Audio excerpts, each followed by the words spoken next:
special questions para sa inyong lahat. So, of course, I'd like to call on from Kim Pao PH, Patricia Saturito. Hello po, I'm Patricia from Kim Pao PH.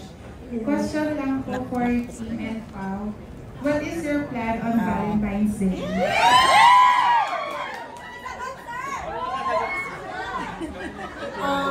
Ito po ang plan.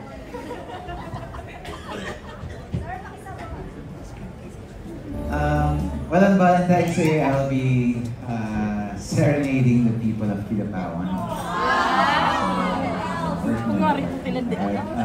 Nakikita naman puno-puno yung promo namin and we're also doing a lot of stuff in between.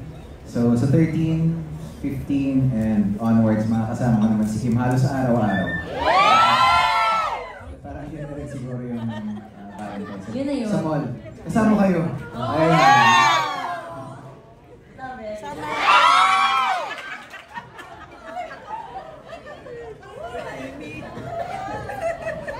kayo ba? Mga ganun na lang. Ay, syempre, baka naman kayo din po. If they run out of ideas for Valentine's, maybe they can also get ideas from you. Anong plans mo? May ano po ako nun. Yung trabaho. May work siya eh. Pero kung gusto nyo, i-book nyo na lang kami ng reserve.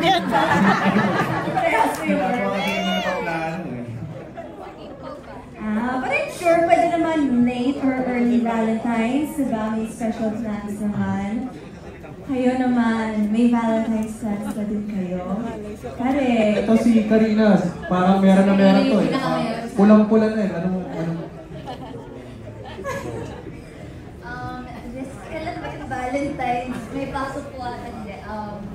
I think I will be celebrating it simple lang, like eat out and the usual, gano'n. Wow, Like, sana all the usual. Pero kung walang usual. No, but of course, diba, proud ka pa sa social media. Ako naman, nasanay na kami ng partner ko kasi na pag may trabaho sa Valentine's, sinisigurado ko lang na mababati ko siya at mabibigyan ko ng bulaklak. Maparamdam ko lang yung pagmamahal. Sana all of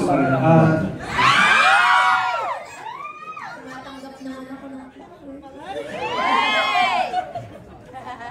Ako naman usually pag may sa trabaho, kadalasan, pamilya kasama ko. Pamilya kasama ko. Okay, I love that. Now we also have another question from Kim Pao Toss. This is Rose Lagrisa. Good evening po. I'm Rose from Kim Pao, the others. evening. For Kim and Pao, considering your next project together, what genre would you be most excited to do and why? Pwede magtanong? Wala na kasi dapat may list na binigay. Hindi, may nasusunod na natin itong ano. Hindi mo nga may sulat yung pangalan. Kasi di ba kung Tatanong kami na talaga to parang surprise ba? Parang siyang labubo. Pag binuksan mo, ito pala yung mangyayari. Hindi lang ito basta sa rom-com. Pero napakaraming genre dito. Pili na lang kayo kung saan kami magaling.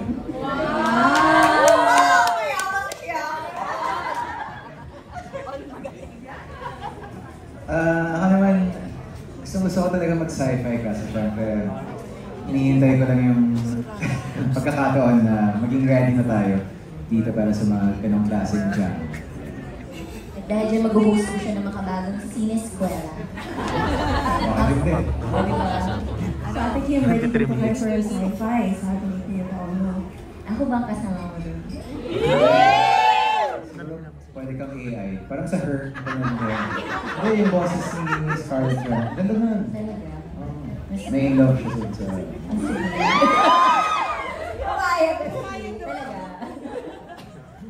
And of course, now we also have from Paolo Avelino Global, Miss Cheryl Saigo. Hello, good evening, Kim and Paolo. So, actually, the question is for everyone.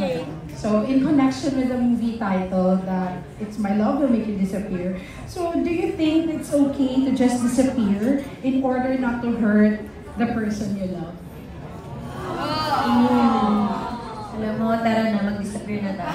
Hindi siya okay sa akin na mag-disappear. Para mas gusto ko magkaroon ng closure doon. But, you know, my wife and I, we stick together 24/7, so that won't not disappear. Right, kasi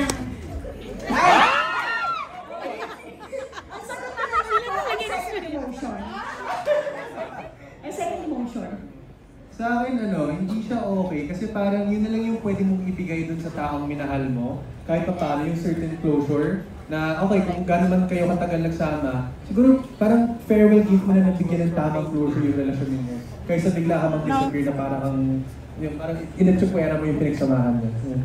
Correct!